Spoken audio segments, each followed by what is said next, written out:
جیسا کہ آپ کے علم میں ہے کہ القرآن کورسز نیٹ ورک پاکستان کے تحت ہر مہینے کی دوسری اتوار کو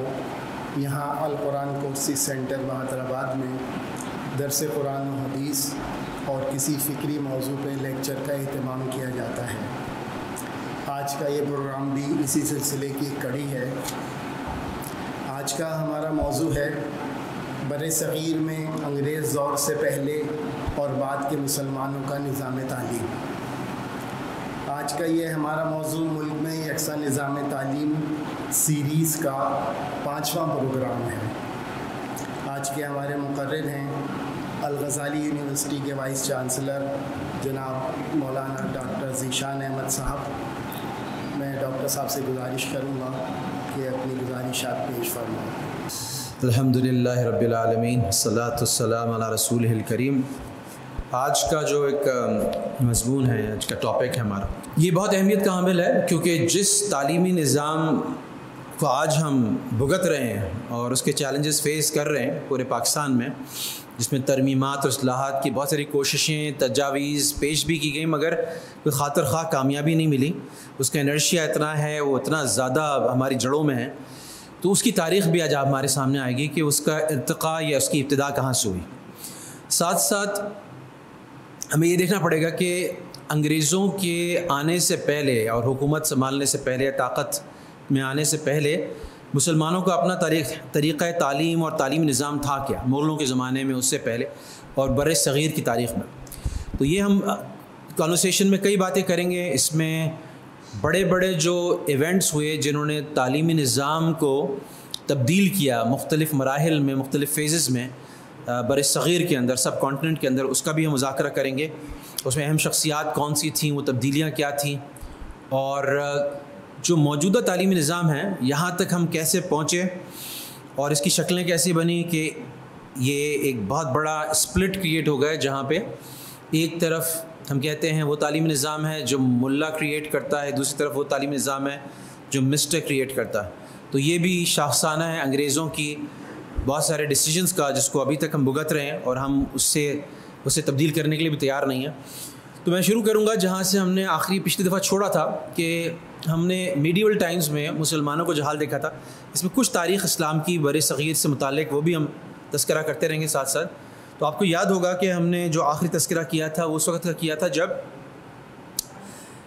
Guinness book of world records کے مطابق جو دنیا کی سب سے پہلی یونیورسٹی جو کہ یعنی کنٹینیوس ایگزسٹنس میں رہی، کبھی بھی اس کا کوئی بھی سال، کوئی بھی سیمسٹر خالی نہیں گیا، وہ یہ جامعہ قروینیہ ہے جو مراکش میں ہے، اور اس کو ٹائٹل کرتے ہیں۔ تو یہ وقت تھا جو مسلمان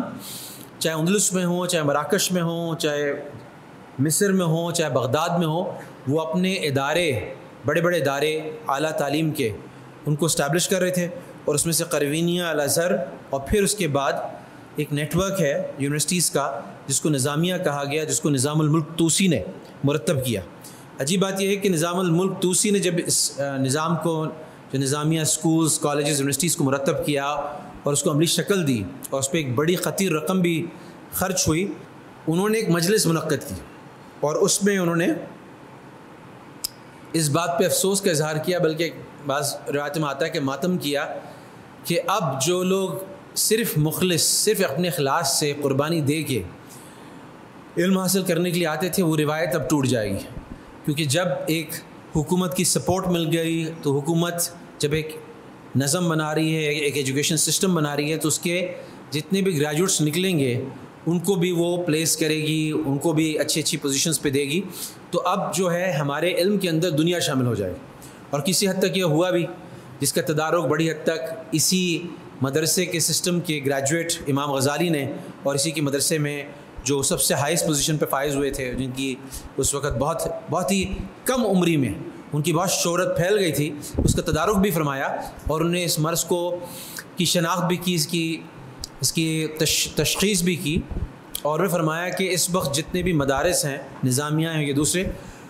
ان کے جتنے بھی علماء ہیں اور طلباء ہیں اور گریجویٹس ہیں، ان کا مطمع نظر اور مبلغ جو ہے ان کی تمام محنتوں کا، وہ دنیا اور دنیا کے عہدے بن گئے۔ تو یہ بھی ہم اس سے بھی واقف ہیں۔ لیکن ایک بہت بڑا ایونٹ ہوا جس نے تیزی کے ساتھ پکچر کو چینج کیا. ہاں یہ تمام خلفاء جو تھے, چاہے وہ امید دور کے آخری خلفاء ہوں, چاہے عباسی دور کے ابتدا کے خلفاء ہوں, ان تمام کے اندر ایک قدر مشترک یہ تھی کہ یہ علم نواز تھے اور اداروں کو عام طور پہ فنڈنگ بھی کرتے تھے, ان کی مالی امداد بھی کرتے تھے. تو لیکن جب ہارون رشید کے بعد, منصور کے بعد, ہارون رشید کے بعد جب مامون کا دور آیا تو ایک بڑا ہی یعنی پیراڈائم شفٹ کرنے والا ایک بہت بڑا کام ہوا. اور یہ ہوا کہ اونٹوں کے قافلوں پہ لد کے یونانی گریک لٹریچر کی کتابیں وہ بغداد میں آئیں اور بیت الحکمت قائم ہوا. اور بیت الحکمت کے تحت بہت بڑی فنڈنگ سے ایک میسو اسکیل پہ, ایک بہت بڑے اسکیل پہ ان یونانی کتابوں کا ترجمہ شروع ہوا. جب ان یونانی کتابوں کا ترجمہ شروع ہوا تو اس سے ظاہر بہت ساری ایسی باتیں بھی پھیلیں جو کہ اسلام کی سے موافق نہیں تھی. اور پھر ہم دیکھتے ہیں کہ اس میں پہلے امام احمد بن حنبل اور پھر امام غزالی رحمہ اللہ کھڑے ہوئے اس کے سامنے, اور معتزلہ کو اور فلاسفہ کو انہوں نے ہارڈ ٹائم دیا, اس کی روایت کو بحال کیا. لیکن ایک کام جو ابو نصر الفارابی نے کیا, انہوں نے یہ کیا کہ یہاں سے بھی ایک خطرہ تھا کہ دو ٹریک علم کے کریٹ ہو جائیں. ایک وہ جو یونانی اور رومی اور مغربی روایتوں کے حامل ہیں اور وہ پورا ایک الگ مدرسے کی شکل اختیار کریں, اور جو قرآن, حدیث اور فقہ اور عربی وہ الگ مدارس کی شکل اختیار کریں. لیکن ایسا نہیں ہوا کیونکہ اس وقت کے خلیفہ بھی اور اس وقت کے علماء بھی اس بات سے واقف تھے. تو انہوں نے کیا کیا کہ انہوں نے دونوں کو انضمام کیا, دونوں کو انٹیگریٹ کیا, اور دونوں چیزیں ایک ہی مدرسے میں پڑھائی جانے لگیں. اور ابو نصر فارابی کا یہ کمال تھا کہ اس نے غیر معمولی محنت کی اس چیز پر کہ وہ ترجمے بھی ٹھیک ہو اور ان سے جو حاصل ہوتا ہے اس کی گہرائی میں مسلمان اتر سکے. اسی لیے اس کو معلم ثانی کہا گیا. یعنی اس میں ٹریڈیشن کے اندر دا فرسٹ ٹیچر ایرسٹاٹل کو معلم اول ارسطو کو کہا جاتا, کیونکہ وہ جس طرح سے اس نے یعنی ارسطو جو تھا وہ افلاطون کا شاگرد تھا, اور افلاطون جو تھا وہ سقراط کا شاگرد تھا. مگر یہ ارسطو تھا جس نے باقاعدہ ایک فلسفے کو اور منطق کو ایک سیپریٹ ڈسپلن کی شکل دی. اور اسی وقت بھی جو مدارس میں پڑھائی جاتی ہے منطق وہ ارسطو کی منطق سے ہے جو الفارابی اور ابن سینا کے ذریعے سے ہم تک پہنچی. ابن سینا فرماتے ہیں کہ میں نے الفارابی کی کتاب مدخل جو انٹروڈکشن ٹو ایرسٹوٹیلین لاجک تھی, انٹروڈکشن ٹو ایرسٹوٹیلین فلاسفی تھی, یعنی ارسطو کی منطق اور اس کے فلسفے کا ایک ابتدائیہ تھا یا تعارف تھا, میں نے 40 دفعہ پڑھی. ابن سینا نے 40 دفعہ پڑھی, پھر جا کے وہ ابن سینا بنے. تو یہ مدرسہ جو تھا یہ وحدت علم کی شناخت بنا, یعنی یہ ویسٹرن اور ایسٹرن اور اسلامک علوم کی انضمام اور ان کے مرجر, ان کی انٹیگریشن کی علامت بنا. یہاں سے ایسا مسئلہ نہیں ہوا کیونکہ ہم کسی غلام نہیں تھے تو ہم اپنے سیلف انٹرسٹ کو پہچان سکتے تھے, تو ہم نے ان چیزوں کو مکس کیا. اور ان مدارس کے تحت یعنی اس کی ابتدا تو صحابہ کے زمانے سے ہوئی, ائمہ نے کی, کیونکہ وہ لوگ بھی اس وقت کی تجارت, اس وقت کا فلسفہ یا منطق کسی نہ کسی طرح پڑھاتے تھے. لیکن بعد میں ان مدارس میں بیت الحکمت کے بعد, الفارابی کے بعد, مامون کے بعد فزکس, میٹا فزکس, جہاں فزکس پڑھائی جاتی تھی وہاں میٹا فزکس بھی پڑھائی جاتی تھی. یعنی میٹا فزکس کا مطلب کیا ہے؟ آخرت کے علوم, برزخ کے علوم, جو چیزیں ہماری نظروں سے اوجھل ہیں اس کے علوم, اللہ کی ذات, اس کی تعارف کے علوم, فرشتوں کی کیا کیفیات ہیں, برزخ کی, جنت کی, جہنم کی کیا کیفیات ہیں, وہاں پہ پڑھائی جاتی تھی. اور فزکس بھی پڑھائی جاتی تھی. جہاں پہ نصوص پڑھائے جاتے تھے, قرآن, حدیث, فقہ پڑھایا جاتا تھا, وہاں فلسفہ بھی پڑھایا جاتا تھا. جہاں پہ تفسیر پڑھائی جاتی تھی وہاں فقہ اور حدیث بھی پڑھائی جاتی تھی. تو یہ ایک عرصے تک چلتا رہا. اور جو بر صغیر میں اسلام آیا, ہم سندھ کو باب الاسلام کہتے ہیں, یہاں سے اسلام آیا, تو مسلمانوں کی جو ابتدائی, حضرت عمر رضی اللہ تعالیٰ کے زمانے میں صحابہ یہاں پہنچ چکے تھے لیکن باقاعدہ حکومت قائم نہیں ہوئی. پھر امیوں کی دور میں جب محمد بن قاسم نے حملہ کیا تو دیبل سے لے کے ملتان تک مسلمانوں کی حکومت قائم. یہ جو خطہ تھا یہ عربوں کے زیر اثر تھا. تو اس وقت جو کچھ دمشق میں, کوفہ میں, بغداد میں, بصرہ میں پڑھایا جاتا تھا وہی سندھ کے مکاتب اور مدارس میں, اور ملتان کے مکاتب مدارس میں, اور دیبل کے مکاتب اور مدارس میں وہی پڑھایا جا رہا تھا. یہاں تک کہ جو اسماء الرجال کی کتابیں ہیں, جو عربی ادب کی کتابیں ہیں, اس میں ہم حیران ہوتے تھے جب پڑھتے تھے. تو ایک صاحب کا ذکر آتا تھا, ان کا نام تھا ابو عطا سندھی. تو ہم کہتے تھے یہ عرب کے لٹریچر کے اندر اس وقت کے زمانے میں جو چوٹی کی شاعری کی گئی اس میں سندھی صاحب کیسے پہنچ گئے. تو ہم بڑا حیران ہوتے تھے. تو اس کی وجہ یہ تھی کہ وہ جو سندھ تھا وہ اسلامی بغداد کی جو خلافت تھی اس سے مربوط تھا اور وہیں کا سلیبس یہاں پڑھایا جاتا تھا. چنانچہ یہاں سے ایک طرف جہاں حماسہ کے اندر جو ابھی بھی درس نظامی کے داخل نصاب ہے، ابو تمام نے ابو عطا سندھی کا ذکر کیا، ویسے ہی سیرت میں حدیث میں ابو معاشر نجیب سندھی کا بھی ذکر آتا ہے اور دوسرے حضرات کا ذکر آتا ہے اسماء الرجال میں. تو 7ویں صدی تک تقریباً یہی کیفیت رہی کہ ہمارا جو تعلیمی نظام تھا جو اس وقت بر صغیر میں مسلمانوں کا جو وجود تھا، جو دیبل سندھ سے لے کے ملتان تک محدود تھا، وہاں پر جو کتابیں پڑھائی جاتی تھیں اس میں عربی کا غلبہ تھا. ہم یہ دیکھتے ہیں نا کہ اردو جو ہے وہ ہم نستعلیق میں لکھتے ہیں جو فارسی زبان کا خط ہے، اور سندھی جو ہے وہ نص میں لکھی جاتی ہے جو عربی زبان کا خط ہے. اس کی بھی ایک بڑی وجہ تھی کہ شروع سے ابتدا سے وہ جو ان کا جو اثر تھا وہ عربوں کا تھا. اور لیکن اس کے بعد جب دہلی میں سلطنت قائم ہوئی، قطب الدین ایبک نے قائم کی، اس سے پہلے جو لوگ آئے جنہوں نے جنگیں لڑی، تو 7ویں صدی آ گئی تھی. تو 7ویں صدی سے جو لنک بنا، اس وقت جو مسلمانوں کا لنک تھا سندھ کا، وہ سندھ کے ذریعے سے ایک تو بیچ میں ایران آتا تھا، پھر وہاں پہ بھی کوئی عربی رائج نہیں ہو پائی تھی، تو عربوں سے ایک تعلق منقطع ہو گیا تھا. لیکن ساتھ ہی دہلی کا جو تعلق تھا، جو جغرافیائی جو علاقہ تھا، تعلق تھا وہ بھی، اور جو علمی تعلق تھا وہ بھی، وہ افغانستان اور وسطی ایشیا سے ہوا. اور وسطی ایشیا اور افغانستان میں فقہ حنفی غالب تھا، اور وسطی ایشیا اور افغانستان میں جو تعلیمی نہج تھا وہ متون اور متون کی شروحات اور ان کے حاشیے پہ قائم تھا. اور اس میں چونکہ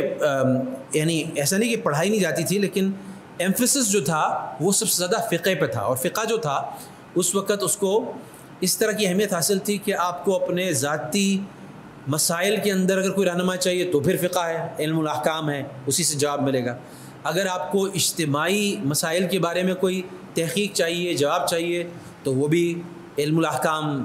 فقہ سے ملے گا. اس طرح سے آپ کو سوسائٹی، عمرانیات، سوشیالوجی کے بارے میں کوئی تحقیق چاہیے،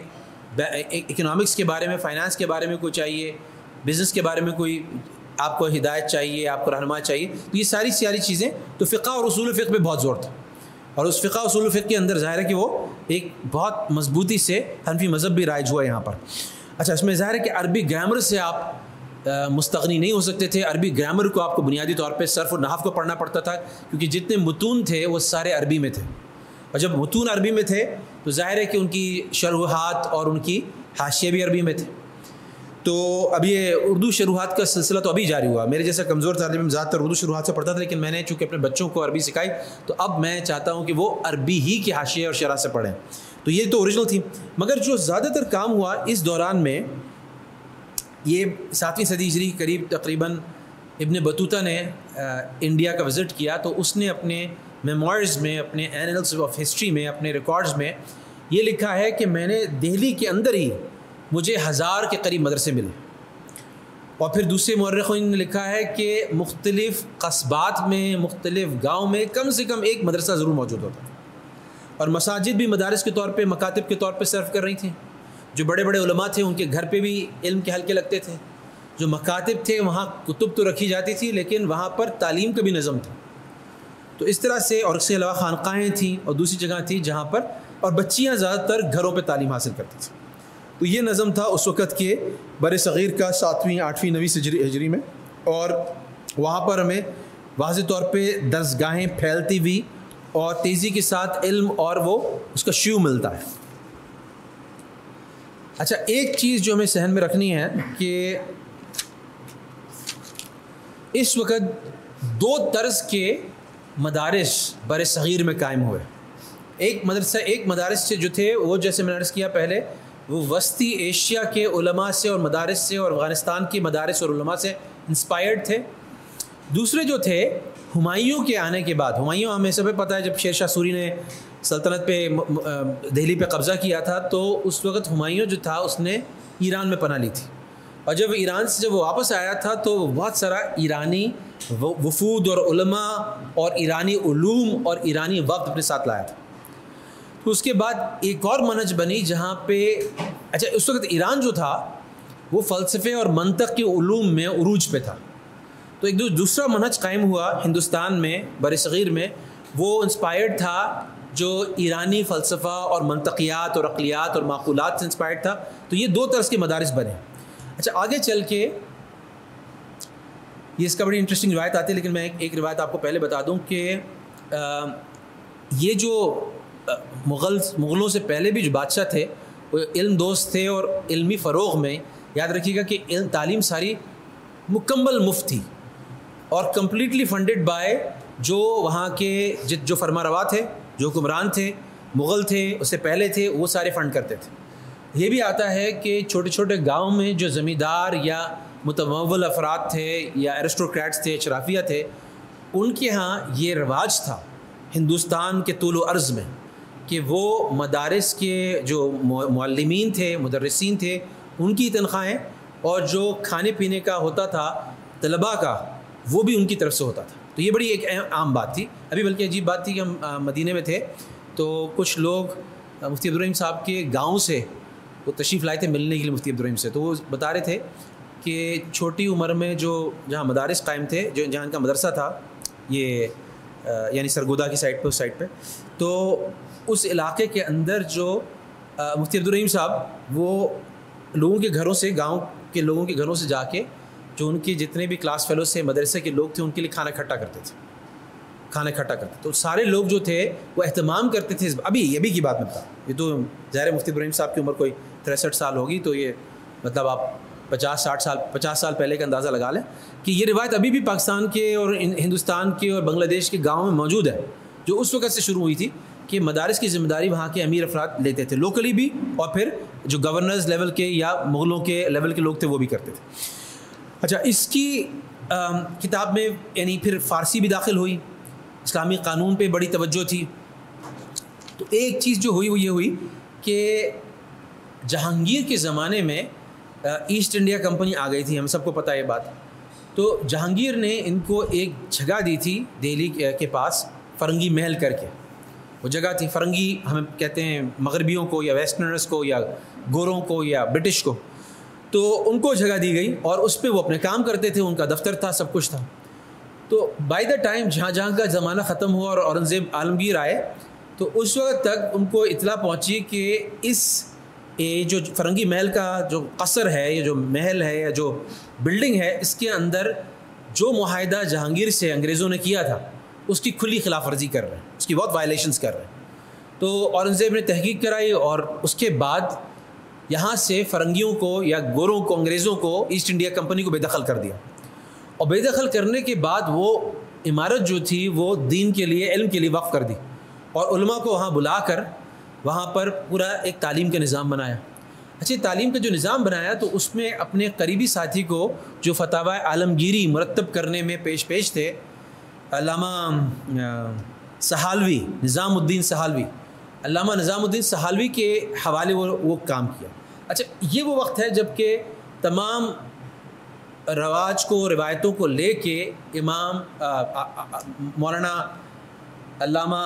نظام الدین سہالوی نے ایک نئے طرز کا، نیا تو نہیں کہنا چاہیے لیکن ایک اس کو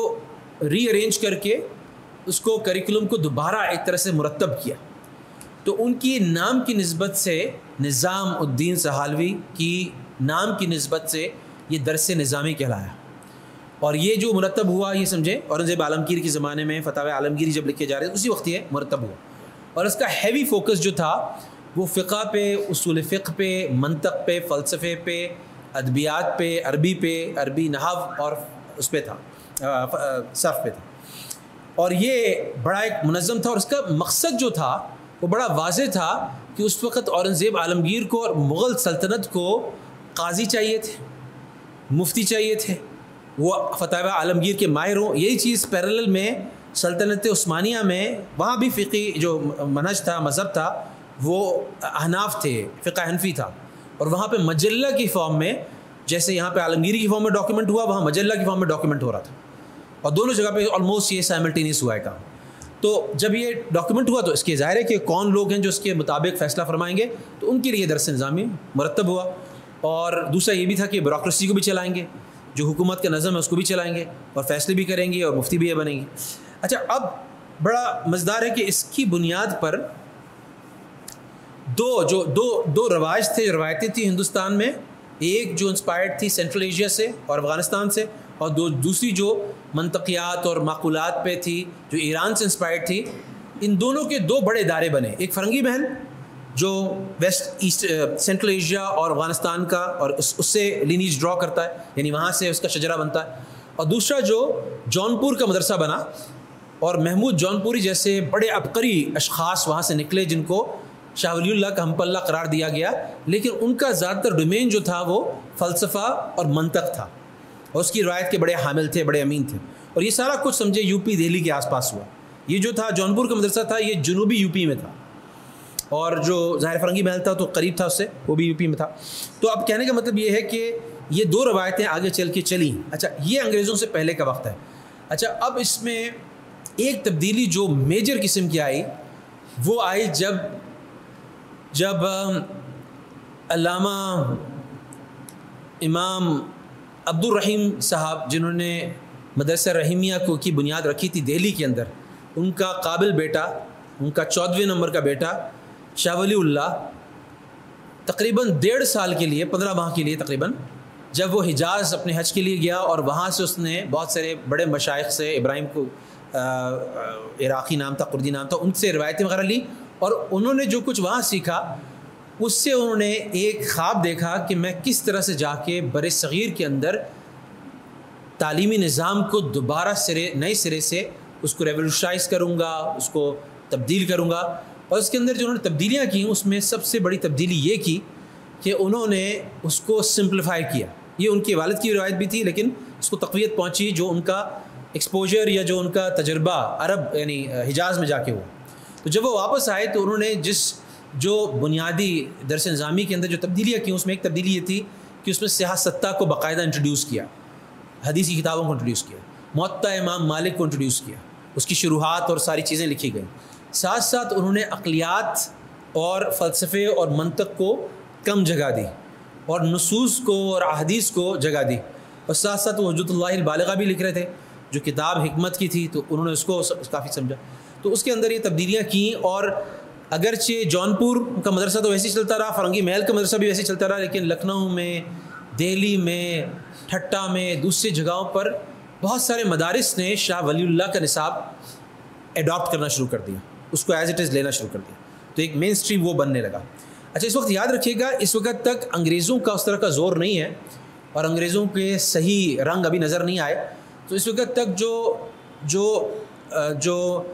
تعلیمی نظام مسلمانوں کے ہاتھ میں، اور تھوڑا سا میں آگے پیچھے کر رہا ہوں کہ شاہ ولی اللہ کا واقعہ تھوڑا سا بعد کا ہے. میں دوبارہ ریورس گیئر لگا کے تھوڑا سا پیچھے جاؤں گا کہ وہ یہ زمانہ تھا جب بنگال فتح ہو گیا، سراج الدولہ کو شکست ہو گئی، اور کمپنی نے اپنی حکومت جو ہے وہ بنگال، اڑیسہ اور بہار میں قائم کر دی، اور وہاں تینوں جگہ پر شاہ عالم جو تھا اس وقت، جو مغل سلطنت کا جو امین تھا. اچھا، اس زمانے سے پہلے یاد رکھیے گا کہ جو انگریز مورخین بھی ہیں، الیگزینڈر ہیملٹن لکھتا ہے کہ صرف ٹھٹا کے اندر 400 مدارس تھے مختلف علوم اور فنون کے. اچھا، ایک بات اس میں شاید آپ لوگوں کو شاید اگرچہ میں نے کہہ دی کہ یہاں پر کوئی ایسا نہیں تھا کہ دنیاوی مدارس الگ ہیں اور دینی مدارس الگ ہیں، یہ عام طور پہ انٹیگریٹڈ تھے. ہاں، یہ البتہ بات تھی کہ کچھ ایسے اہل فن تھے ایسے کہ جن کے گرد ایک کلاس بن جاتی تھی، گرد ان کے لوگ جمع ہو جاتے تھے، اور وہ اپنا فن ان کو سکھاتے تھے، جو ہے وہ لکڑی سے متعلق ہو، چاہے وہ فن کسی اور چیز سے متعلق ہو. ایک بڑی مزیدار بات میں آپ کو بتاؤں کہ یعنی یہ امپریشن ہمیں پڑتا ہے کہ جیسے انگریزوں نے ہی آ کے یہاں صنعت و حرفت انٹروڈیوس کرائی. یہ بات ہمیں لگتا ہے کہ جیسے انہی سے پتہ چلی. حالانکہ یہ عجیب بات ہے کہ آپ یہ امیجن کریں کہ ہماری ٹیکسٹائل پروڈکٹ انگریزوں کی ٹیکسٹائل پروڈکٹ سے کہیں زیادہ سپیریئر تھی. اس کی مارکیٹ دنیا بھر میں تھی. 25% دنیا کا GDP وہ اورنگزیب کے زمانے میں ہندوستان کا تھا، یعنی 1/4 پوری دنیا کا GDP وہ مسلمانوں، یعنی مسلمان حکومت تھی اس لیے مسلمانوں کو کہہ رہا ہوں، لیکن وہ تو کمبائنڈ تھے. اسی طرح سے جو بنگلہ دیش کہہ رہا ہوں، بنگال میں جو شپ بنتی تھی اس کی لائف 25 سال ہوتی تھی، اور جو انگریز شپ بناتا تھا اس کی لائف 14 سال ہوتی تھی. یعنی ہماری شپس بھی سپیریئر تھی. تو ہر حرفت کے اندر بھی ہمارے اہل فن بھی موجود تھے، اور ان کی پروڈکٹس جو تھی وہ تو انگریزوں نے ہماری انڈسٹری باقاعدہ ایک سوچی سمجھی ایک پلان کے تحت تباہ کی جب انہوں نے ٹیکسز عائد کر دی, ڈیوٹیز ڈال دی کہ وہ وہاں پر جا ہی نہیں سکتا تھا, بک ہی نہیں سکتا تھا کچھ, کیونکہ اتنا ہوتا یہ جتنے بھی جو اہل فن تھے, اہل حرفت تھے, وہ سارے فارغ ہو گئے, کیونکہ ان کی جو اسکل کرافٹ تھا اس کی ڈیمانڈ ہی انگریزوں نے ختم کر دی. جب ختم کر دی تو یعنی تیزی کے ساتھ, اور یہ ان کے اکاؤنٹ سے ہے کہ یعنی کتنے لوگ غربت میں ان کا خاتمہ ہوا ہے. لائف ایکسپیکٹنسی جو تھی انڈیا میں وہ 5-10 سال کم ہو گئی انگریزوں کے آنے پہ. یہ تو انہوں نے جو مارا ان کو تو شہید کیا, وہ تو الگ چیز ہے, لیکن اس کے علاوہ جو غربت کا ایک نظام انہوں نے قائم کیا, اس کے اندر جو لوگوں کے حالات ہو گئے, اس میں لوگ جو ہے وہ یعنی پاورٹی لائن سے بلو رہنے لگے, اور ان کی حالات مخدوش ہونے کی وجہ سے ان کی جانیں بھی اس طرح سے پامال ہونے لگی. اچھا, ایک بات اس میں یاد رکھنے والی ہے کہ جب شاہ عالم نے تینوں صوبوں کو ہاتھ سے نکلتا دیکھا تو اس کے پاس ایک چوائس تھی, کیونکہ یاد رکھیے گا کہ اسی وقت مراٹھا اور جاٹ بھی اور سکھ بھی کھڑے ہو گئے تھے, تو وہ دونوں طرف سے سینڈوچ ہو گیا, دونوں طرف سے, ایک طرف سے انگریز, دوسری طرف سے یہ ہندوؤں کی اور سکھوں کی قوت ہے. تو اس نے یہ فیصلہ کیا کہ میں ان سے معاہدہ کروں گا اور میں ان سے پیس قائم کروں گا. ہم بہت دفعہ سوچتے ہیں نا کہ انگریز اتنے تھوڑے سے تھے, اتنے سارے مسلمانوں پہ کیوں غالب آ گئے. تو یہ بات ذہن میں رکھنے والی ہے کہ انگریز صرف نہیں تھے, مراٹھا بھی تھے, جاٹ بھی تھے, سکھ بھی تھے, وہ چاروں طرف سے مغلیہ سلطنت ختم ہو رہی تھی. تو اس دور میں اس نے یہ معاہدہ کیا, اور معاہدے کا بڑا اچھے الفاظ آتے ہیں کہ ساری کائنات کی حکومت اور حکم اللہ کا, اور سلطنت مغلیہ بادشاہ شاہ عالم کے پاس, لیکن عملی طور پہ انتظام انصرام اور بلدیاتی حکم اور قانون کمپنی کے پاس. ابھی بڑی 3 متضاد اسٹیٹمنٹس ہیں ایک ہی اسٹیٹمنٹ کے اندر. تو اللہ کو آپ ساورن مان رہے ہیں, پھر سلطنت بھی قائم کر رہے ہیں, اور پھر ساری چیزیں کہہ رہے ہیں انتظامی امور اور سارے فیصلے انگریزوں کے پاس. تو یہ عجیب سی چیز تھی, لیکن اس کو ایک کرنا پڑا. ہاں, ایک عقل مندی انہوں نے بڑی زبردست کی, انہوں نے کہا مسلمانوں کے ضرورت کے جتنے ادارے ہیں, مسلمانوں کے مدارس,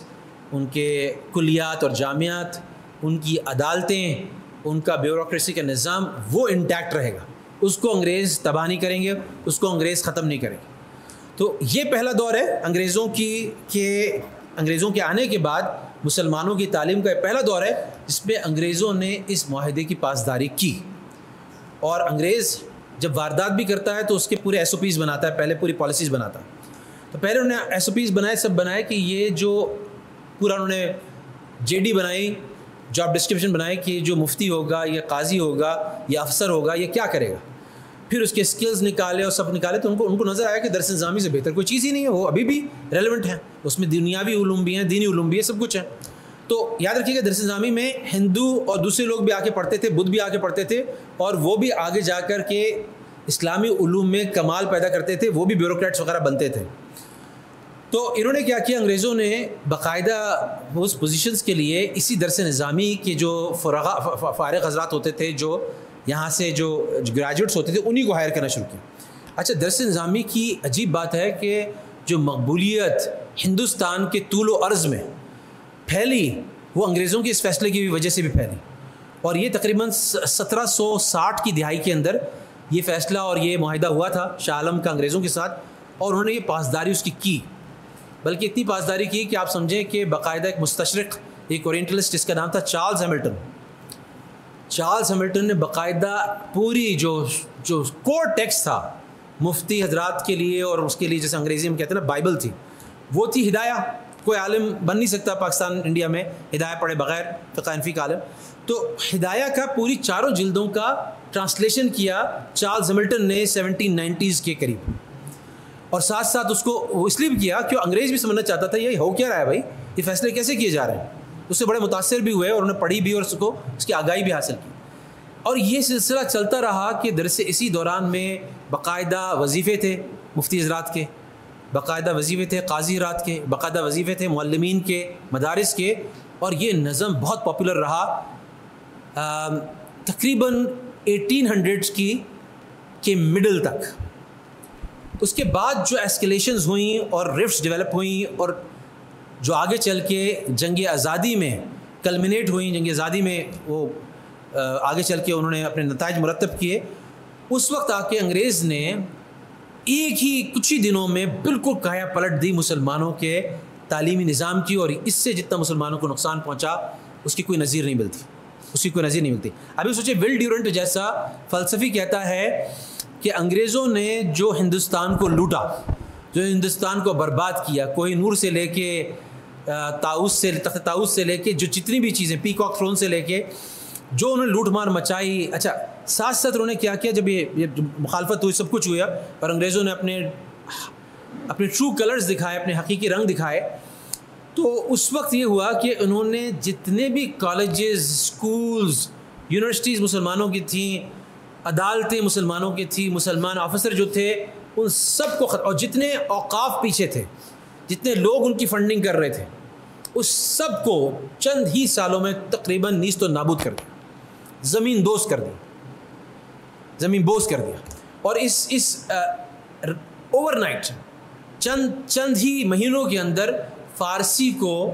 جو کہ اس وقت کی سرکاری زبان تھی، اس وقت کی تہذیب کی زبان تھی، اس وقت معاشرے کی زبان تھی، اس وقت کی مارکیٹس کی زبان تھی، اس کو تبدیل کر کے انگریزی کو رائج ایسے کر دیا کہ جتنے مسلمان علماء تھے جو عربی و فارسی جن کا میڈیم تھا، وہ سارے اگلے دن جاہل قرار دیے گئے، کیونکہ ان کو اس وقت کی زبان ہی پتہ نہیں تھی، تو ان کو پتہ نہیں تھا ہمیں جانا کدھر ہے، ہمیں کرنا کیا ہے۔ اور اس میں چند لوگوں میں ایک صاحب جو تھے، جو اس وقت دہلی کے غازی الدین مدرسے کے تھے، تو یہ بہت بڑا حادثہ ہوا۔ جب یہ حادثہ ہوا تو اس حادثے میں آپ سمجھیں کہ مسلمانوں کے لیے کوئی جانے کی جگہ نہیں بچی، تعلیم کہاں سے حاصل کریں، کیسے تعلیم حاصل کریں۔ ہاں، اب ایک بڑی پلان کے تحت انگریزوں نے اپنے تعلیمی ادارے جو عام طور پہ چرچ کے انڈر ہوتے تھے، اسکول کالجز، ان کے نام کے آگے سینٹ آتا تھا، وہ قائم کرنے شروع کیے۔ اور اسی طرح سے ان کے جو کالجز، اسکولز یا یونیورسٹیز تھی، اس کے اندر ہندوؤں کو تو کوئی تعامل نہیں تھا جانے میں، کیونکہ ہندو، یاد رکھیے گا، ہندوؤں کو جو نظام تعلیم تھا وہ اس ساری تاریخ میں وہ زیادہ تر برہمنس کے لیے اور اوپر والی کاسٹوں کے لیے تھا، لیکن ان کی شودراز اور نیچے والی کاسٹ والے وہ مسلمانوں کے مدرسے میں آ کے داخلہ لے سکتے تھے، اور وہ لیتے بھی تھے۔ جہاں الطاف حسین حالی پڑھ رہے ہیں مدرسے سے، تو ان کے ساتھ بہت سارے ہندو لٹریچر کے ماہر بھی پڑھ رہے ہیں۔ اور جو اس زمانے کے اندر آپ سمجھے یہ وقت آگے چلا گیا ہے اور انگریزوں کا زمانہ آ چکا ہے، اور یہ جو جنگ آزادی ہو چکی ہے، اور اس زمانے کے اندر مسلمانوں کے لیے کوئی تعلیم گاہیں باقی نہیں رہی۔ کیونکہ یاد رکھیے گا، ایک بات یاد رکھیے گا، میں یونیورسٹی سے آدمی ہوں، اسکولز میں دیکھتا ہوں کہ یونیورسٹیز کے لیے بلڈنگ بھی چاہیے، اسکولز کے لیے بلڈنگ بھی چاہیے، فنڈنگ بھی چاہیے، اور یاد رکھیے گا یہاں سے فیس کا کوئی ابھی تک تذکرہ نہیں ہے۔ تو جب فری اسکولز ہیں تو ظاہر ہے کہ کوئی ایکسٹرا آرڈنری ویلدی ڈونرز ہیں، حکومت سمیت، گورنر سمیت، جو ان کی فنڈنگ کر رہے ہیں، اوقاف ہیں جو ان کی فنڈنگ کر رہے ہیں۔ جب سب چیزوں کو لیکویڈیٹ کر دیا گیا، ختم کر دیا گیا، تو ظاہر ہے ان کا چلنا محال تھا۔ تو اسی زمانے میں مولانا مملوک علی اور ان کے بیٹے مولانا یعقوب نانوتوی اور ان کے رشتہ دار مولانا قاسم نانوتوی اور مولانا رشید گنگوہی جو ان کے کلاس فیلو تھے، اور عابد حسین، جب انہوں نے دیکھا کہ اب تو یہ مسلمانوں کا علم اور تعلیم سارا دفن ہو رہا ہے، تو 1860s میں، 1867 میں کہتے ہیں، 10 سال بعد ایک مدرسہ، ایک انار کے درخت کے نیچے، جہاں پڑھانے والا بھی محمود، پڑھنے والا بھی محمود، جو شیخ الہند بنے بعد میں جا کے محمود الحسن، وہ ایک مدرسہ قائم کیا، اور اس کا نصاب جو تھا اس میں مولانا گنگوہی کے اصرار کی وجہ سے اس کو بھی حدیث پہ، قرآن پہ، اس پہ فوکس کیا گیا، اور اس میں 2 ترامیم کی گئی، جو درس نظامی کا فرنگی محل کے نصاب سے 2 ترامیم کی گئی۔ ایک ترمیم یہ تھی کہ انہوں نے اس میں سے مولانا گنگوہی کے اصرار پہ فلسفہ اور منطق کو آؤٹ کر دیا تھوڑے دنوں کے لیے۔ اس وقت بڑے حالات جو تھے وہ وار لائک حالات تھے مسلمانوں کا، تو ان کو یہی تھا کہ ان کو پیور نصوص پڑھائے جائیں، قرآن پڑھایا جائے، حدیث پڑھائی جائے، عربی پڑھائی جائے، فقہ پڑھایا جائے، اصول فقہ پڑھایا جائے، تو یہ وہ سبجیکٹس تھے۔ دوسرا کام ایک یہ کیا گیا کہ ان لائک فرنگی محل، انہوں نے ایک پہلے جو ہے دور حدیث سے جو پہلے کا سال ہوتا ہے، اس سے وہیں پہ موقف ہو جاتا تھا، حدیث کی کتب ستہ نہیں پڑھائی جاتی تھی، تو انہوں نے کیا کیا کہ حدیث کا تعارف مشکات کے سال تک ختم کیا، اور اس کے بعد پورا 1 سال حدیث کا، جس میں صحاح ستہ پڑھائی جاتی تھی، اس کو شامل کیا۔ بعد میں پھر اس میں اور ترامیم آئی، عقیدہ طحاویہ شامل کی گئی، مشکات شامل کی گئی، اور دوسری کتابیں شامل کی گئیں، اور ساتھ ساتھ پھر ایک پوائنٹ پہ جا کے منطق اور فلسفے کو بھی بحال کیا گیا، آگے چل کے منطق اور فلسفے کو بحال۔ تو یہ جو رائٹ سسٹم ہم دیکھتے ہیں اس وقت درس نظامی کا، یہ وہیں سے چلا آ رہا ہے، اور میرا خیال ہے 10% تبدیلی کے علاوہ جو ناگزیر تھی اس کے علاوہ اس میں تبدیلی ابھی بھی مدارس میں بائی اینڈ لارج نہیں کی گئی اور یہ وہیں سے چلا آ رہا. اس میں کچھ باتیں سمجھنے کی اور سوچنے کی ہیں کہ یاد رکھیے گا کہ جو یہ وہ دور تھا کہ 1867 سے لے کے جب دارالعلوم دیوبند قائم ہوا ہے اور وہ ایک درخت کے نیچے ایک استاد اور ایک طالب علم تھا سے لے کے پاکستان کی آزادی تک 1947 تک ہزاروں مدارس اس طرز کے پورے بر صغیر میں، بنگال میں، موجودہ پاکستان میں، موجودہ ہندوستان میں، برما تک پھیل گئے تھے. تو 1000 کے قریب مدارس پھیل گئے تھے اور ان کے اور پھر وہ سلسلہ تھا، خانقاہی سلسلہ بھی تھا. تو اگر ہم یہ صرف دیکھیں کہ جو جامعہ اشرفیہ ہے لاہور کا، تو مولانا حسن جنہوں نے قائم کیا، مولانا اشرف علی تھانوی کے وہ خاص مرید تھے. اور اسی طرح سے خیر المدارس جو خیر محمد جالندری تھے تو وہ بھی مولانا تھانوی کے مرید تھے. تو یہ خانقاہی سلسلہ بھی تھا، اس میں ٹچ بھی تھا، اور درس نظامی کی کتابیں بھی تھیں. تو یہ پڑھایا گیا. لیکن ساتھ ہی ساتھ ایک اور جو کام ہوا وہ یہ ہوا کہ دوسری طرف یہ تو دینی حضرات کا اور دین لوگوں کا رجحان تھا. دوسری طرف یہ ہوا کہ جب جو اسلام سے زیادہ مسلمانوں کے بارے میں لوگ فکر مند تھے، مثال کے طور پہ سر سید اور اسی طرح سے نواب عبداللطیف، یہ 1800s میں یہ لوگ، تو انہوں نے یہ دیکھا کہ مسلمان جو ہیں جو ساری سرکار کو چلا رہے تھے، جو عدالتی نظام کو چلا رہے تھے، ساری بیوروکریسی کو چلا رہے تھے، اور سب سے زیادہ ڈیمانڈ میں تھے، فارسی کی بجائے انگلش کے ہو جانے کی وجہ سے اور انگلش انسٹیٹیوشنز کے قائم ہو جانے کی وجہ سے وہ بالکل ایریلیونٹ ہو گئے. ان کی نہ کہیں کھپت ہے نہ کوئی ڈیمانڈ ہے. اب وہ بالکل ہی مارجنلائز ہو گئے، سوسائٹی سے کٹ گئے. تو جو انہوں نے انگلش انسٹیٹیوشنز تعلیم کے قائم کیے، انگریزوں نے جو قائم کیے، تو اس میں وہ بنگال کا ICS کا آفیسر لکھتا ہے اس وقت کہ اگر 300 ہندو تھے جو وکلاء کی فہرست میں تھے تو صرف ایک مسلمان تھا جو وکیل ہوتا تھا. اگر 40,000 ہندو پڑھ رہے ہیں کالجز کے اندر تو صرف 350 مسلمان تھے جو پڑھ رہے تھے. یعنی اتنا آڈز جو تھے مسلمانوں کے اگینسٹ. یعنی مسلمان اس وقت بڑی طاقت میں تھے ابھی تک. لیکن جنگ آزادی کے بعد چونکہ ہم یہ پڑھتے رہتے تھے اپنی سوشل اسٹڈیز کی کتاب میں بھی کہ انگریزوں کا نزلہ زیادہ، حالانکہ ہندو بھی برابر کے شریک تھے، لیکن چونکہ حکومت انہوں نے ان سے لی تھی، تو جو بلقیس نے بات کی تھی نا کہ دیکھو جب یہ غالب آتے ہیں، جن پہ غالب آتے ہیں تو وہ اچھا سلوک نہیں کرتے، تو انگریزوں نے خاص معاملہ کیا مسلمانوں کو مارجنلائز کرنے کے لیے. تو دوسری طرف مسلمانوں کا رویہ کچھ وجوہات کی بنا پر انگریزی تعلیم کی طرف بالکل کلوز تھا. یعنی وہ کسی طور پہ تیار نہ تھے کہ عورتیں تو کیا، لڑکیوں کا تو تصور ہی نہیں تھا کہ ان کے لڑکے بھی انگلش ایجوکیشنل انسٹیٹیوشنز میں تعلیم حاصل کریں. جو اب کیا تھی، جو اب کی تھی، بیوروکریسی میں ملازمت کی، جوڈیشری میں ملازمت کی، یا کسی بھی کمپنی میں ملازمت کی، وہ کی تھی. اور مسلمان کی سب سے بڑی وجہ یہ تھی کہ میں اب دیکھیں ایک اتنا بڑا شفٹ آیا، اتنا بڑا. یہ قوم جب نکلی تھی نا، یہ قوم جب نکلی تھی اور جب اس نے اس وقت کے پاورز کو جا کے ان کے دروازے کھٹکھٹائے تھے، تو رستم نے پوچھا کہ تم کیوں آئے ہو؟ تو ربیع بن عامر نے اس کا جواب دیا کہ ہم آئے نہیں، ہمیں بھیجا گیا ہے. ہمیں اس لیے بھیجا گیا ہے کہ ہم لوگوں کو، بندوں کو مخلوق کی غلامی سے نکال کے خالق کی غلامی میں جوڑ دیں. ہم لوگوں کو دنیا کی تنگیوں سے نکال کے آخرت کی وسعت میں لے جائیں. ہم لوگوں کو ادیان باطلہ کے ظلم سے نکال کے اسلام کے عدل میں لے آئیں. اب جب یہ کبخت انگریز آیا تو اس کا سمجھیں ہر چیز ان کے ایجوکیشن سسٹم میں الٹی تھی. ہم لوگوں کو اللہ کی غلامی سے نکال کے اپنی غلامی میں لے کے آنے کے لیے آئے ہیں. ہم لوگوں کو آخرت کی وسعت سے دنیا کی تنگی میں کھپانے کے لیے لے کر آئے ہیں. ہم لوگوں کو اسلام کے عدل سے اپنے ظلم اور جبر اور استحصال کے نظام میں لینے کے لیے آئے ہیں. تو جہاں پہ مسلمانوں کے تعلیمی نظام میں بنیادی حیثیت قرآن کی تھی، بنیادی حیثیت حدیث کی تھی اور فقہ کی تھی، وہاں پہ انگریزوں، اور اصل مقصد کیا تھا؟ اللہ کو راضی کرنا. اصل مقصد کیا تھا؟ ایک ایسا معاشرہ، اصلاحی معاشرہ قائم ہو جہاں پہ لوگ ایک دوسرے کے ساتھ ملے جلیں، مل کے رہیں. اخلاقیات پہ زور تھا، صلہ رحمی پہ زور تھا، اللہ کے رسول صلی اللہ علیہ وسلم کے احکامات کی پابندی پہ زور تھا. وہاں تو اس کا بالکل، اور کہیں دور دور سے مسلمانوں کے تعلیمی نظام میں یہ دل پہ بھی اندیشہ نہیں گزرتا تھا کہ اس تعلیم کا مقصد پیسے کمانا ہے یا نوکری تلاش کرنا ہے. ہاں، انگریزوں کی تعلیم کی بنیاد 3 تھی: مٹیریلزم، مادہ پرستی، نمبر 2 انڈیویجولزم،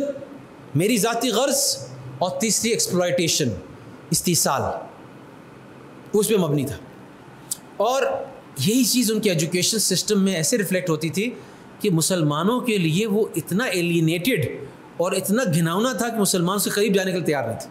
ایک وجہ یہ تھی. دوسری وجہ یہ تھی کہ اس میں مسلمانوں کا جو تصور تھا وہ تعلیم کا، وہ دین کے ساتھ جڑا ہوا تھا. اسی سے پچھلے والے سے ہی متصل یہ بات ہے. تو مسلمان کہتے تھے یہ تو سیکولر انسٹیٹیوشنز ہیں، یہاں پہ تعلیم ہے ہی نہیں، تعلیم تو دین کی تعلیم ہوتی ہے، یہ کون سی تعلیم ہے. تیسری وجہ یہ تھی کہ مسلمان یہ دیکھتے تھے کہ یہاں پر کرسچن پریسٹ کا بھی انفلوئنس ہے، اور وہاں پہ باقاعدہ ان کو بائبل اور دوسری چیزوں کی بھی تعلیم بھی دی جا رہی تھی، اس سے بھی ڈرتے تھے مسلمان اپنے بچوں کو بھیجنے سے. ایک اور وجہ یہ تھی کہ مسلمان جب جاتے تھے، اب میں چھوٹی سی بات آپ کو بتاؤں، جب 9/11 ہوا امریکہ میں، میں سی ہولیے میں ہوتا تھا، میری اہلیہ فل برقعے میں، تو اس سے پہلے جو تھا وہ بہت اچھا تاثر تھا اس ہولیے کا. 9/11 ہو گیا تو جو میڈیا نے دکھایا اس کے بعد بالکل بدل گیا. تو ہم لوگ جہاں جاتے تھے نا، وہاں بھی ہمیں عجیب لوگ نظروں سے لوگ گھورتے تھے.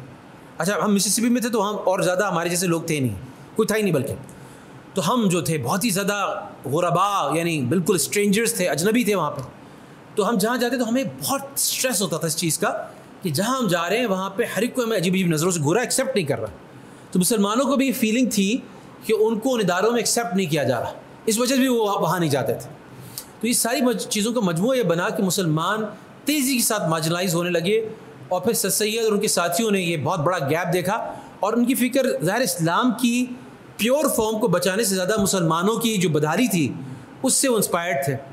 اور اس سے پھر انہوں نے MAO کالج کی بنیاد رکھی. اور مزیدار بات یہ ہے کہ MAO کالج کی جب بنیاد رکھی گئی، علی گڑھ یونیورسٹی کی جو آگے چل کے علی گڑھ یونیورسٹی بنی، تو اس کے اندر جو اس وقت کا وائس رائے تھا اس نے 10,000 روپے، اس زمانے کی بڑی خطیر رقم تھی، وہ خود اپنی جیب سے، سرکار سے نہیں، اپنی جیب سے اس نے عطا کی. اور لارڈ میور نے بھی عطا کی. لارڈ میور نے البتہ ایک عجیب بات آتی ہے اس کے بارے میں کہ اس نے اپنے یادداشتوں میں ایک عجیب بات لکھی ہے کہ جو 1700s 1800s کے مدارس تھے تو اس میں اس نے مدارس کا ٹور کیا. ابھی وہ مدارس تھے جو یا تو انگریزوں کے زمانے میں چل رہے تھے، انگریزوں کی کارروائی کے بعد جو یہ علماء کی نگرانی میں چل رہے تھے. تو کہتا ہے کہ اس نے یہ لکھا ہے کہ میں نے وہاں کے طلباء سے اپنا انٹریکشن کیا، ان سے سوالات جوابات کیے. وہ فارسی جانتے تھے، عربی جانتے تھے، انگلش نہیں جانتے تھے. لیکن میں ایک بات کہتا ہوں کہ ان طلباء کا انٹلیکچوئل لیول آکسفورڈ کے طلباء سے کہیں کم نہیں ہے. ان کی منطق اور فلسفے پہ جو گرپ ہے وہ کسی طرح سے بھی آکسفورڈ کے طلباء سے کم نہیں. یہ بات اس نے as late as early 1800s یعنی 1800s کے بارے میں لکھی لارڈ میور. تو یہ جب قائم ہوا تو اس میں ان کی بھی مدد تھی، سب کچھ تھا، اور مسلمانوں کے لیے کم. لیکن ایک عجیب بات ہوئی. عجیب بات یہ ہوئی کہ ہم اختلاف کر سکتے ہیں ان سے، بہت ساری ان کو یہ بھی کہہ سکتے ہیں انہوں نے غلطیاں کی، عقائد میں بھی غلطیاں کی سر سید کو. لیکن سر سید کی ایک چیز کے بارے میں ہم کبھی بھی شک نہیں کر سکتے کہ سر سید جو تھے، جو بھی ان کی سوچ فکر تھی اس کے اعتبار سے وہ قوم کے بہت مخلص اور بہت زیادہ خیرخواہ تھے. تو سر سید کے جو ساتھی تھے، جب انہوں نے جب یہ اسٹیبلش کیا، اس میں انگریزی علوم کی بھرمار تھی اور اسی کا طرز تھا. زیادہ تر پڑھانے والی بھی اسی ذہن کے آئے، وقال الحسن آئے، دوسرے آئی. اچھا، یہ وہ لوگ ابتداءً وہ لوگ تھے جنہوں نے مدارس میں بیٹھ کے چٹائیوں پہ تعلیم حاصل کی تھی اور ٹریڈیشن کے حامل تھے. لیکن جو بھی نظم انہوں نے جو علی گڑھ میں MAO کالج میں، محمد اینگلو اورینٹین کالج میں جو قائم کیا، وہاں پر جو گریجویٹس نکلے وہ جو تھے ان کے بارے میں جو سر سید کے اپنے الفاظ ہیں، ان کے ساتھیوں کے شبلی اور حالی کے الفاظ ہیں اور دوسرے لوگوں کے الفاظ ہیں، وہ یہ تھے کہ جو ہماری توقع تھی کہ ان سے وہ لوگ نکلیں گے جو قوم کی خیرخواہی میں اتنے ہی فکر مند ہوں گے اور جو اپنی آئیڈینٹی کو پریزرو کریں گے لیکن علوم کو بھی حاصل کریں گے. تو ہمیں جو اس کے مقابلے میں جو چیز ملی وہ یہ تھی کہ جو لوگ اس سے نکلے ان کو اجتماعیت کا، کیونکہ وہ کسی حد تک جو انگریزوں کی نظام تعلیم کا مٹیریلزم تھا وہ ایکسٹینڈ ہوا، انڈیویجولزم ایکسٹینڈ ہوا. تو ان کو یہ لگا کہ کلیئرلی جیسے باقی ادارے ہندوستان کے انگریزوں کے جو بنائے ہوئے تھے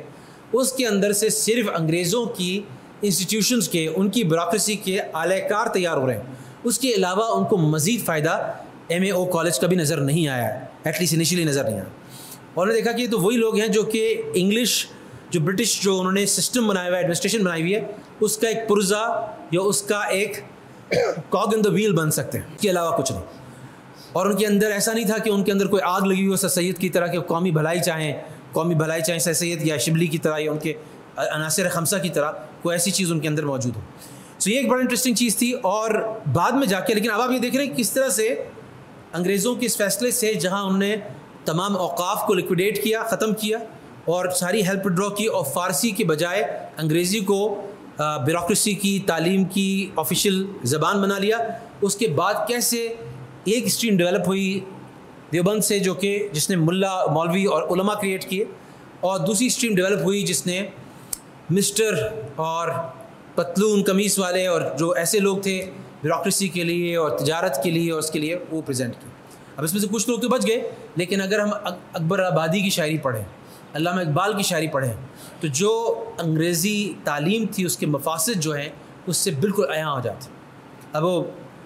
میرا پسندیدہ شعر ہے, میں شعر صحیح یاد رکھ پاتا ہوں نہ صحیح پڑھ پاتا ہوں, اتنا ذوق نہیں ہے, لیکن اکبر الہ آبادی ہمارے والد صاحب بھی ان کی پیدائش بھی الہ آباد کی ہے, تو اکبر الہ آبادی سے خاص ان کی اور بڑا ہیومر بھی ان کی شاعری میں, تو مجھے یہ شعر کسی حد تک شاید یاد ہو, میں یاد کرتا ہوں. شیخ صاحب ذرا ہیلپ کریں,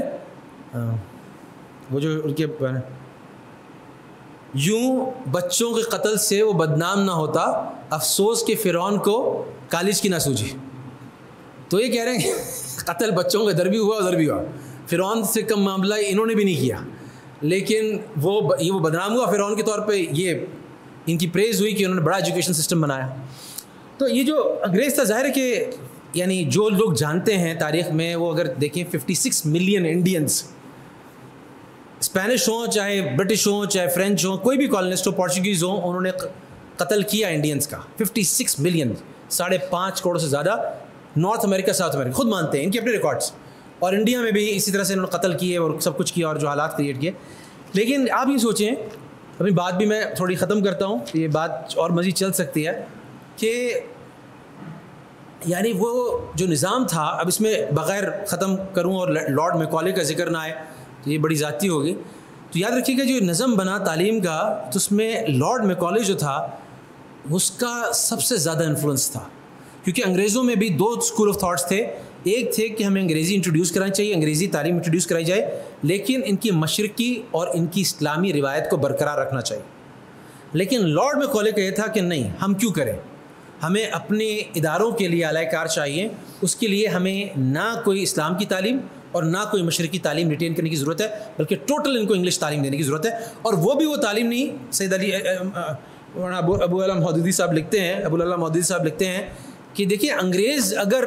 یہ انہوں نے لکھا ہے, یہ کسی اور نے لکھا ہے, کہ بہت بہتر ہوتا مسلمانوں کے لیے بر صغیر کے کہ انگریز وہ جو انگلینڈ میں پڑھا رہے تھے وہی یہاں پہ نظم رائج کرتے, کیونکہ کم سے کم اس میں اتنی ڈائنامزم تھا,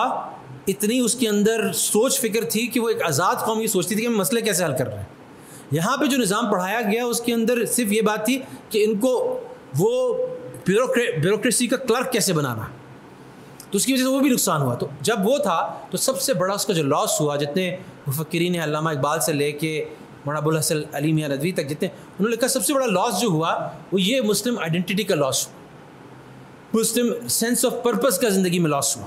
جو پہلے مسلمانوں کا تعلیم نظام تھا اس کے اندر ایک سینس آف پرپس تھا, ویلیو سے. بڑی ایک انٹرسٹنگ بات آپ کو بتاتا ہوں, میرا کچھ تبلیغ میں ایک بیرون کی جماعت میں کینین ٹیچر میرے ساتھ, تو مجھے اس کے ساتھ جوڑ دیا کہ انگریزی میں آپ اس کی نمائندگی کریں. تو اس کی وہ میری ایک بڑی زبردست کانورسیشن ہوئی. اس نے کہا کہ دیکھو میرے دادا تک یہ بتاتے تھے کہ ان کے بچپن میں جو ایک ریاست مدینہ کا نقشہ تھا نا, کینیا میں, ایتھوپیا میں, پاکستان میں, انڈیا میں, ہر جگہ موجود تھا. اور وہ یہ تھا مثلاً, وہ 2-3 باتیں بتاتا تھا اس کی, کہ ایک یہ ہوتا تھا کہ جب فصل کٹتی تھی نا تو بازاروں میں جانے سے پہلے ایک جگہ اس کو رکھا جاتا تھا اور غریبوں کو ان کا عشر, زکوٰۃ, ان کا حصہ دیا جاتا تھا. پھر جا کے اس کے اندر برکت سمجھی جاتی تھی کہ اب یہ بازاروں میں جانے کے قابل ہے. اس زمانے میں آپ کا بچہ میرے گھر بلا تکلف کھانے کے لیے آ جاتا تھا. ہم سب کے بچے, یہ ہلری کلنٹن کا کوٹ ہے جو لمز میں بڑے, اس میں ابھی بھی لکھا ہوا ہے, ہلری کلنٹن جب آئی تھی, it takes a village to raise one child. تو ایسا نہیں تھا کہ میں اپنے بچے کی تربیت میں اکیلا ہوں، بلکہ اگر ہم سارے ایک گاؤں میں رہتے ہیں تو آپ اگر میرے بچے کو کہیں پاتے ہیں جو نامناسب کام کر رہا ہے، آپ بھی اس پہ تنبیہ کریں گے اور میں آپ سے ناراض نہیں ہوں گا. میں آپ کا آ کے اگلی دفعہ شکریہ ادا کروں گا کہ آپ نے میرے بچے کی اصلاح کر دی. اب تو یہ ہے نا کہ اگر چچا بھی بیٹے کو ڈانٹے گا تو میں اس پہ غصہ ہوں گا کہ میرے بیٹے کو تم نے کیوں ڈانٹا، رائٹ. اب تو اتنا انڈیویجولزم ہے. جو کلیکٹیو ویلفیئر سوسائٹی تھی اس کا نقشہ کالونیل ایرا میں بالکل بدل گیا. اور ایک عجیب بات ہے کہ کچھ انٹلیکچوئلز نے یہ بھی لکھا ہے عجیب بات ہے، اور یہ تھوڑا سا ایک پولیٹیکل نیریٹو جو چل رہا ہے اس کو بھی مضبوط کرتی ہے، لیکن میں اس پوائنٹ آف ویو سے میں تو ایک انٹلیکچوئل پرسپیکٹو سے بات کر رہا ہوں کہ جو غلام ایک نسل ایک نکلتی ہے نا، تو بنی اسرائیل کے ساتھ کیا ہوا کہ جو فرعون سے آزادی کر کے وہ ریڈ سی پار کر کے جب وہ وادی میں گئے تو جب اللہ تعالیٰ نے ان کو حکم دیا کہ تم فلاں جگہ جاؤ اور تمہارا شہر ہے، تم جا کے ان سے جہاد کرو، تو انہوں نے کہا کہ نہیں وہاں تو موسیٰ وہاں تو قوم الجبارین ہے، جب تک وہاں نہیں ندخل ابدا، ہم تو ہرگز وہاں داخل نہیں ہوں گے. اذهب انت وربک، آپ اور آپ کے رب چلے جائیں. نحن ها قاعدون، ہم تو یہاں بیٹھے ہوئے ہیں، ہم تو یہاں بیٹھے ہیں، آپ جائیں. اتنی بڑی بات. تو وہ ایک نسل تھی جو وہ غلامی میں انہوں نے ساری زندگی گزاری تھی، تو وہ کسی بھی ایسے لوگوں سے ٹکر لینے کے تیار نہیں تھے. تو 40 سال یا کتنا عرصہ وہ اللہ تعالیٰ فرماتے ہیں کہ اسی وادی کے اندر وہ ٹکریں کھاتے رہے. اور نئی نسل جب آئی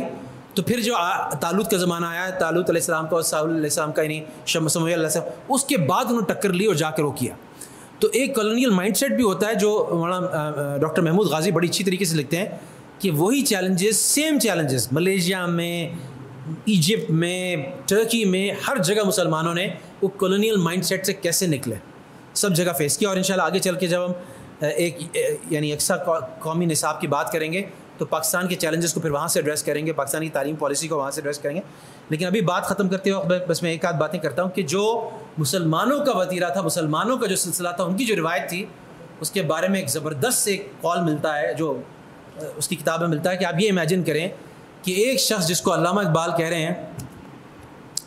کہ یہ سب سے بڑا جینیس تھا جو انڈیا نے پروڈیوس کیا، اور اس کا نام تھا شیخ احمد سرہندی مجدد الفسانی رحمہ اللہ. اور وہ شعر بھی ہے، وہ شعر تو مجھے بالکل یاد نہیں ہے، کہ جہاں پہ علامہ اقبال کہتے ہیں کہ جس کی کمر نہ جھکی جہانگیر کے دربار میں، وہ ایک بڑا مشہور شعر ہے. تو وہ یہ موجود ان کی مجدد الفسانی کی بات کرتے ہیں، تو کہتے ہیں کہ مجدد الفسانی جو علم کا، تقوی کا، تصوف کا امام گزرا، تجدید کا امام گزرا، جس نے اکبر کے دین الہی کو چیلنج کے کو ٹرن اراؤنڈ کر کے اورنگزیب کے زمانے تک بالکل ہی اسلامی نظام، اسلامی تعلیم اور چیز کو اس کا سہرا ان کے سر جاتا ہے. کیونکہ جہانگیر کے زمانے میں ان کو جہاں چھاونی میں قید کیا گیا تھا، وہ چھاونی کے اندر، کینٹ کے اندر ہی انہیں تعلیم دینی شروع کی کہ ایک پوائنٹ پہ جا کے جہانگیر کو یہ لگا کہ کہیں یہ مجدد الفسانی جو ہیں یہ میری تھرون یوسرپ نہ کر لیں مجھ سے، اور پھر وہ قید میں رکھا اور ساری چیزیں کی. اور وہی جو جس کا اقبال کا شعر ہے کہ ان کی گردن نہ جھکی اس وقت سامنے، وہ ان کے بارے میں تعریف کی. تو وہ ایک دروازہ انہوں نے بنایا تھا جس کے تحت جہانگیر نے یہ کہا تھا کہ جب آئیں گے تو اس میں سے